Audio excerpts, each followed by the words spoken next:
Oh, welcome back. Hello. Hello, Ivanka. Hello, Fat Gus.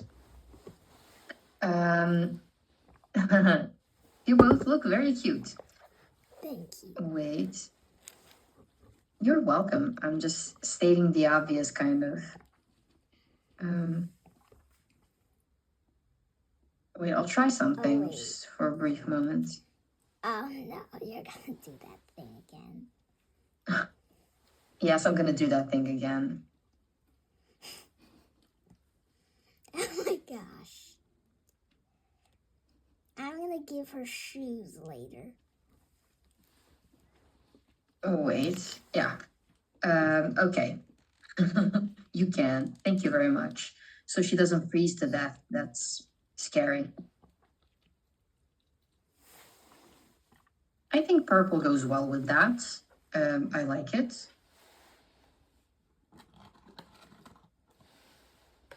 But of course, that's a must. She needs her sunglasses, right? Yeah, she's gonna be very cool. Yeah, she is pretty cool. I'd like to see, maybe you could put a pair of glasses on Fat Gus.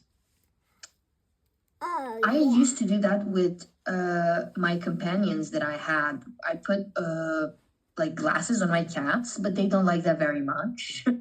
They get easily irritated, so they broke a bunch of toys and glasses and stuff like that. So I just stopped. Yeah, But maybe you could try to just see if it works. What do you think about that? I can see if that works, but there's only one problem.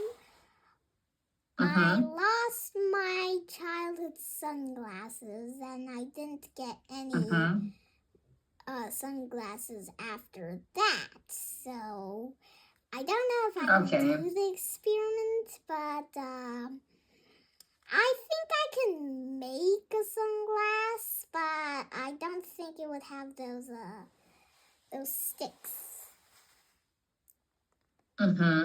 Yeah. Okay, yes, I get it. Well, you know what? Never mind. You can always buy a pair. Maybe someday, you don't have to rush. And I mean, it's not like it's summer right now. She's gonna need them for summer, right? Yeah. So you have time to prepare for summer, you and Fat Gas and everyone else. So just take it easy and take your time. Well, I kind of wanted to show you something. It's just gonna take me a second to take it, okay? I'll be right back. Okay. What?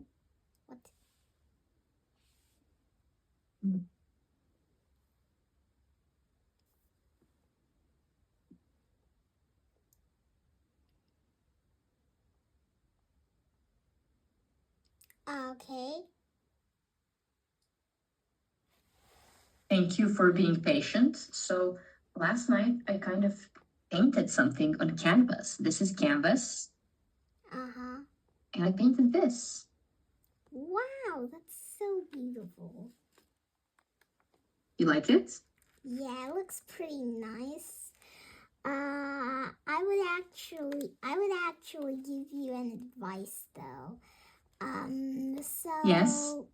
Next time, I think you can also put Easter eggs on it so that it would be funny if you show it to the other students. Just a little enrichment. You don't have to do that. Okay, I'll take your advice, I think. What do you think? What should I go for regarding Easter eggs? What kind of Easter eggs should I put?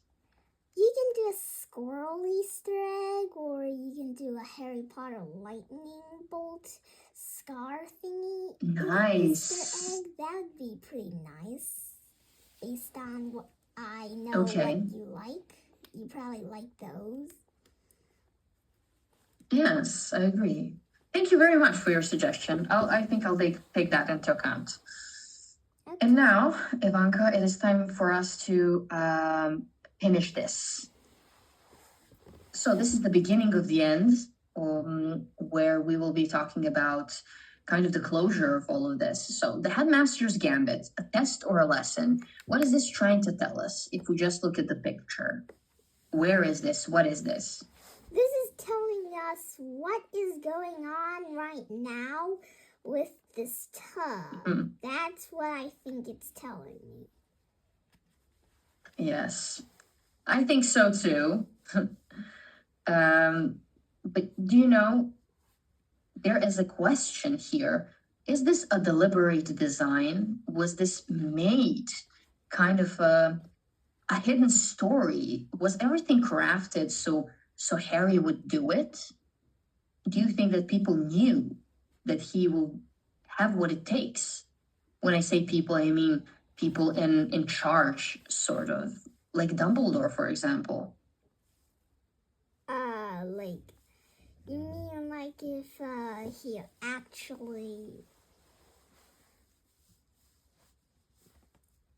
like gave Harry Potter some clues or something on purpose so that he would go that way instead of backwards or something? Exactly. So we have the sort of an ethical question here. Was Dumbledore irresponsibly testing Harry or wisely providing him with the tools and freedom to grow? So this explores the fine line between protecting students and allowing them to develop strength by facing mortal danger. Are you able to recognize the fine line here? Can you see it? What? Like so, this place? Is this no, this place? I mean, in the story, were you able to tell that Dumbledore was kind of giving tools to Harry? He was providing Harry with what he needed because he believed so much in him that he is capable of doing great things.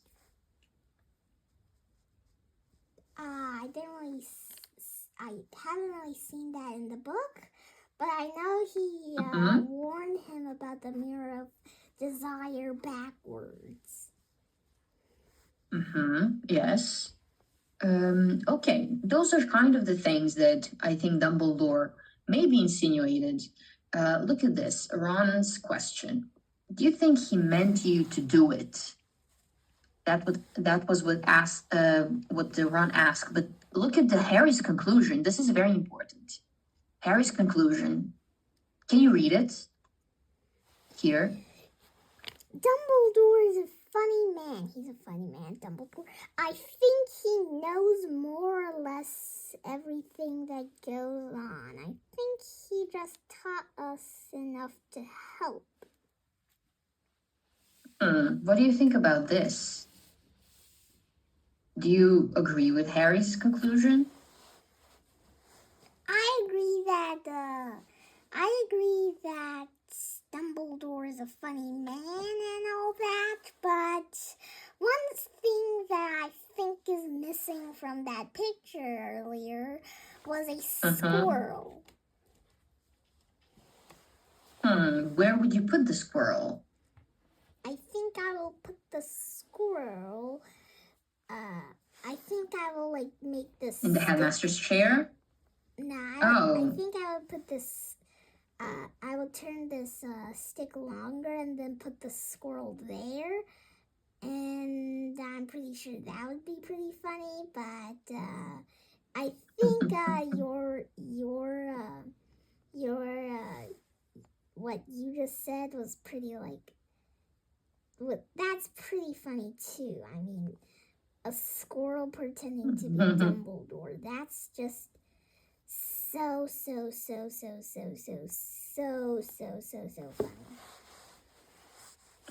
I agree with you, and thank you for that. It's appreciated, trust me. But now moving on, deconstructing wisdom, death is the next great adventure. One of my favorite quotes, if not the favorite one, is this one. To the well-organized mind, death is but the next great adventure.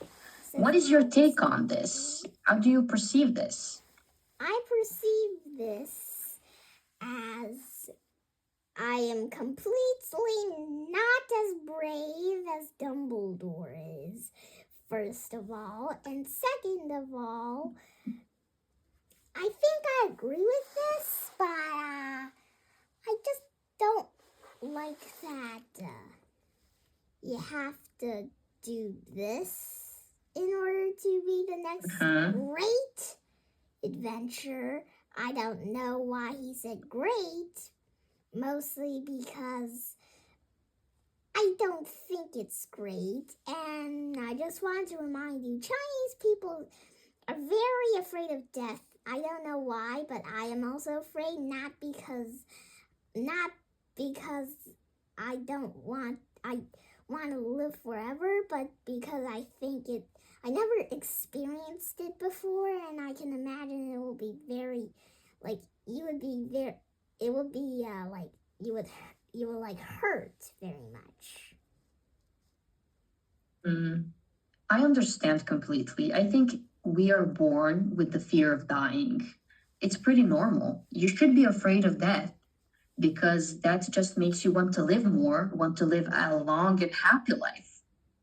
It's sort of knowing that we will all pass away eventually makes us, to want to experience life as greatly as we can. So I do know that Chinese people are afraid of that, but I want to remind you that everyone is kind of afraid of death, and I think it's pretty normal. Nobody wants to die. What I do think, however, is that what he said here, it sort of is trying to reframe death not as terrifying end to be feared, but as something natural and peaceful. It's kind of a progression. It's the completion of the circle of life. So this is just something he tried to tell us. It does not mean that we have to agree with him. We just need to respect his words. And I respect Dumbledore. Do you have respect for him? I respect him, but I'm still afraid of dying. Absolutely, me too. I told you, I think that's pretty normal. Yeah, that's like I don't know. I've never met a person. So don't feel weird about that. It's common. It's normal to feel scared of dying. If you remember a little bit earlier in our previous class, I told you that I loved how all of Harry Potter's books have had beautiful conclusions to their stories, but every end is just a door into the new beginning. Would you agree with that? Yeah, it's kind of like, wait, how many movies or books did J.K. Rowling make from Harry Potter? The original franchise is 7 books, 8 movies. Oh, okay. So if it's like a movie, oh wait, I forgot. This is like, okay, just a minute. So it's kind of like, I know this is kind of like lame, but so like, imagine you're in 1, 2, 3.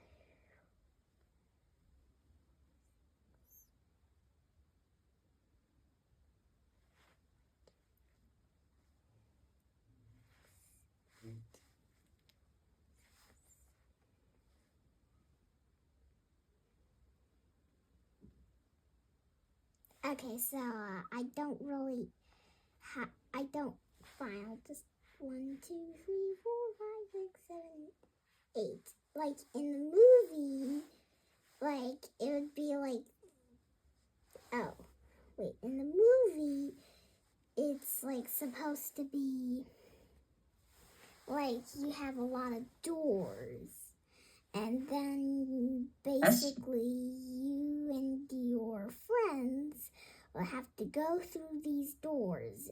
I didn't say it has to be a squirrel. I just wanted to use a squirrel because I found out that drawing squirrels are my newfound ability. So this squirrel here is just is just right at the beginning, and it just went through one door. And if I forgot in another class, you can remind me. But every time at the end of a lesson, I would draw a score, like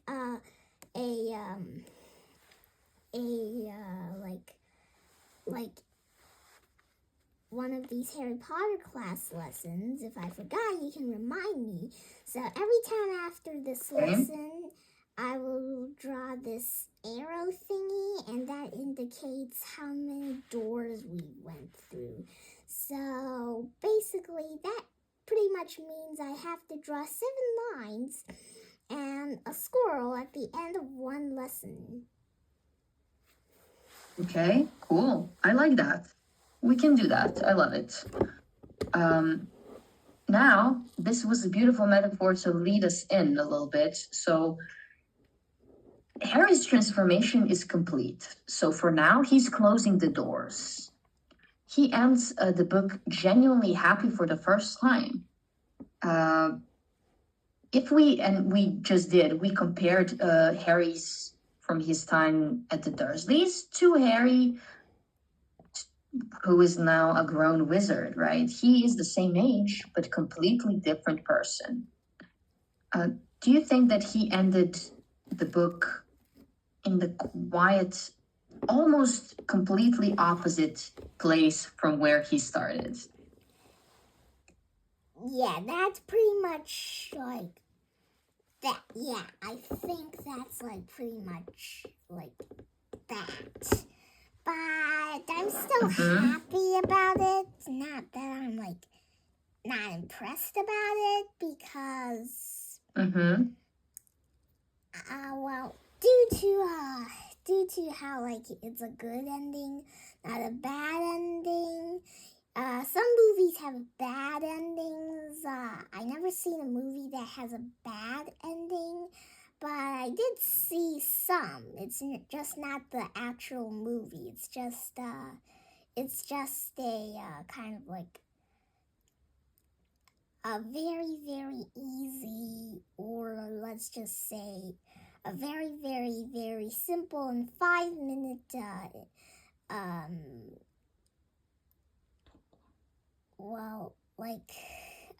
like some kind of like telling you what's going on in that story. But there's also videos that show this, how this movie is, but I still want to watch the actual movie after that. Okay, that's completely valid. Now, when we talk about movies, this is very much something that is present both in books and movies, foreshadowing the future conflict. So we know that it's mentioned in both movie and the book, if I'm not mistaken, that Dumbledore stated that Voldemort will try other ways to return. So this slightly opens up our door to next chapter just a little bit, so we can peek through kind of like this and think a little bit what can possibly go wrong. They just finished everything. It was the finale and blah, blah, blah. But the immediate threat here doesn't exist. But the story is far from over. Did you have that feeling when you first saw this? That something is in the making, that something will happen in the new book, in the next book? No, every time I finish watching a mystery movie that I never heard before, I would be like, this is probably the final movie. It's like the last one. And then I would be like, I was not suspecting that this has 2 movies. And then I'm like, I was not suspecting that this has 3 movies. And then I was like, I did not suspect that there are 4 movies. And then I was like, I'm not suspecting that there are 5 movies. I didn't watch 7 and 8. Okay, well, that's fine. You still have that to look forward to. And I'm very happy for you that you will experience that at a certain point. Now, Ivanka, as you know, as per usual, when we are about to end sort of a lesson, a unit, we will now revise what we learned. So this is your toolkit. This is something, these are key things that you would have learned during this lesson. So I just want to briefly go over this. We talked about plot structure, which is climax and the catharsis of resolution, which we just talked about. We discussed the red herring, the art of author misdirection. We had character arc where you were so great. I'm still in awe of your squirrel implications. But these are not things that we haven't discussed before. This is something that you know. You know the themes. You've heard of foreshadowing. But we did learn some new words. So why don't you tell me, can you explain these words a little bit to me? Just the ones that I underlined. Petrified is like you're like. And then yes. Transfigured is like this. Like, this is fat gas. This is a water bottle. Mm-hmm. So it's. Mm-hmm. I mean, like, something transformed completely or just transformed a little bit into that. But I'm pretty another thing. So, but I'm pretty sure like it's supposed to be like something that turned into a whole new thing. Yes. Detest is like when like something bad happens, maybe. It's more of a feeling. Like oh wait, a feel. Oh, I think so it's detest is like you feel very sad or something. Like you feel negative. You do feel negative is to hate something very much. Have the strong feelings of like antipathy to someone. So to hate something or someone very much. It is a very negative feeling, yes. And what about codswallop? Codswallop is ridiculous, which I made an example. Frank parachuted himself 30 meters up into the sky. He's doing a lot of codswallop things, says he doesn't even know his subconscious arch nemesis, Augustine. Oh my god, I'm really into this. I would read a story about that, I kid you not. I would. So even maybe watch like a movie or play or something. It's the conclusion. Congratulations, you have finished yet another lesson. Now it's your turn. As you can see, this is something a little bit about creative application assignments. If you want, of course, I would love to see this. Write a letter home from the perspective of either Ron Weasley or Hermione. You know what I think would be funny? Let's think that Fat Gus or any squirrel went to Hogwarts, and now that squirrel is writing to you from Hogwarts about the experiences there and stuff like that. Could you maybe write a little bit something like that? So you mean like you changed the homework, like you changed my objective? No, the objective is the same. The person is different. Okay, so I will do that, and I am also going to do a screenshot of the paper because I want to write exactly on the paper in the picture. So... Oh, cool. Yeah, I'm just going to do that. Okay. Well, thank you very much for everything. And I had a blast truly teaching this, and I loved going on this journey with you. So hopefully you have a nice evening, and I can't wait to see you again. Thank you, and see you next time. See you next time. Bye bye. Bye bye. See you.